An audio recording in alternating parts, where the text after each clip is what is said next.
غزوہ احزاب۔ سن 5 ہجری میں قریش نے 10,000 فوجیوں کے ساتھ مدینہ منورہ پر حملہ کیا، جس شہر کی کل آبادی اس سے کم تھی۔ اس فوج میں قریش کے علاوہ مکے کے ارد گرد کے دوسرے قبیلے اور ان کے اتحادی شامل تھے۔ اللہ نے اسے احزاب یعنی اتحادی فوجوں کا نام دیا۔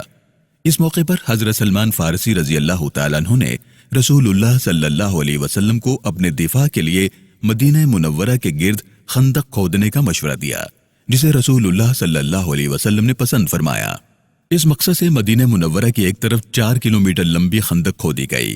خندق کی چوڑائی 15 سے 24 فٹ اور گہرائی 21 فٹ رکھی گئی۔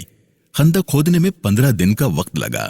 اس کام میں 1,500 لوگوں نے حصہ لیا۔ موقع ملنے پر منافق بہانے بنا کر یہاں سے کھسکتے رہے۔